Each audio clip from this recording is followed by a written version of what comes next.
All right, so Mark, in a couple of weeks, we're going to be down together in Nashville at the MBA's annual convention.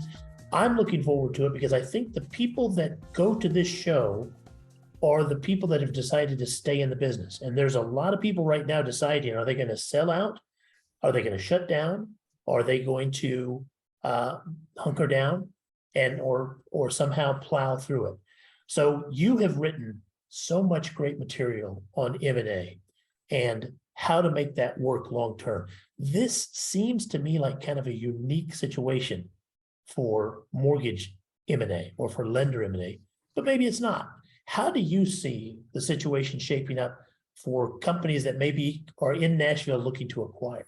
Much of it is going to hinge on not so much if they're going to acquire somebody, what type of, oftentimes we did due diligence to say, okay, what kind of systems are they running? What kind of people and cultures? And those are all critically important.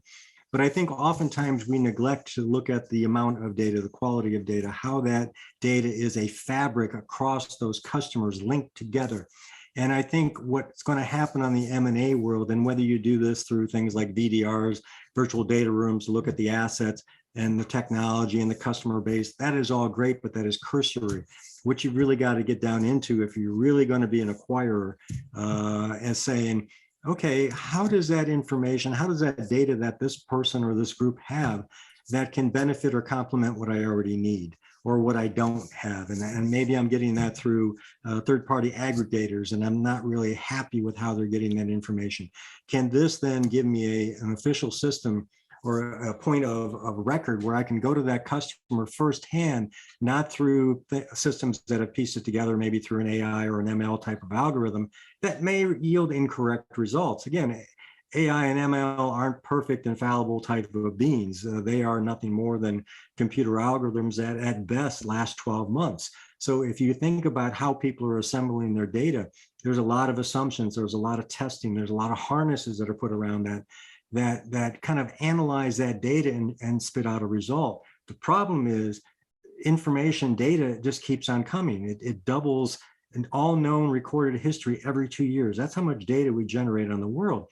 And if you look at the likelihood that probably, and this is gonna probably ruffle some feathers, I would venture to guess in 2-3 years, we will drop anywhere between 50 to 75% of the current people that are in the mortgage industry. They will not exist.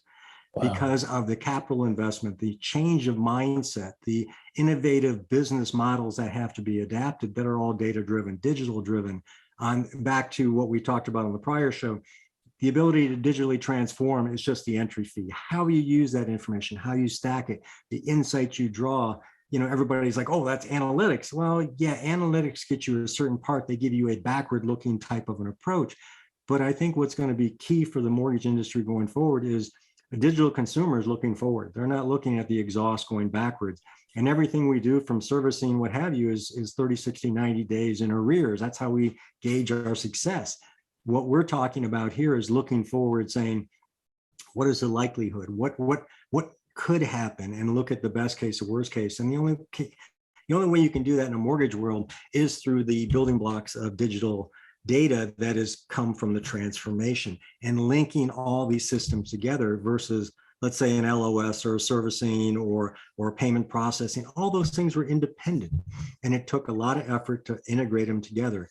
And what I'm talking about is a fabric and mesh that is proactively done for these people that are going to acquire, saying, if I've got to construct something like this in the future, I need to find people that help me build that so I can look forward, not look back.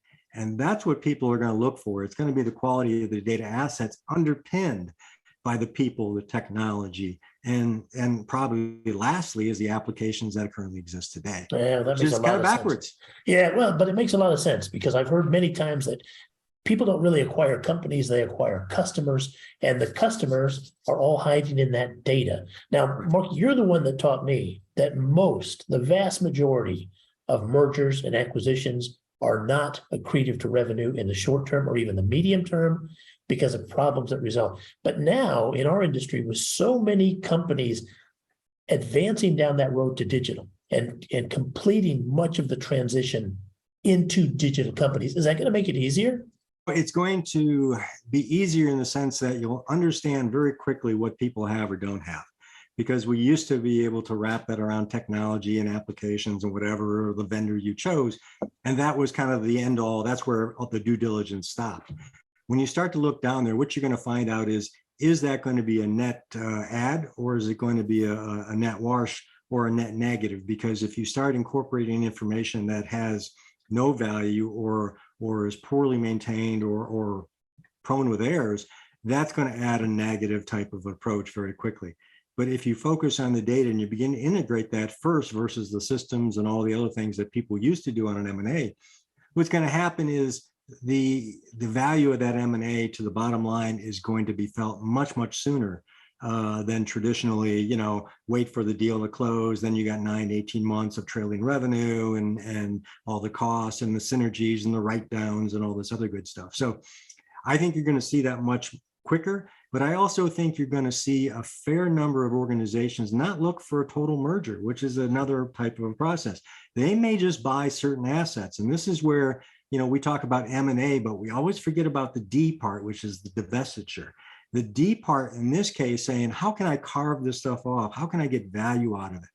And so I think organizations, when they look to acquire, are going to change their mindset, their mentality to say, I'm not going to treat this as I'm going to take the whole thing and assimilate it into my environment. There may be pieces and other pieces I may sell off, other pieces I may dead end, but that's the value. And for those people, I think, to flip the coin, and we talked about the acquirers, but to flip the coin and say, if I'm somebody that I just don't think I have it in me to do that, I don't have the culture, the capital assets, where do I focus my efforts to make myself a better target and to get higher multiples on the buyout?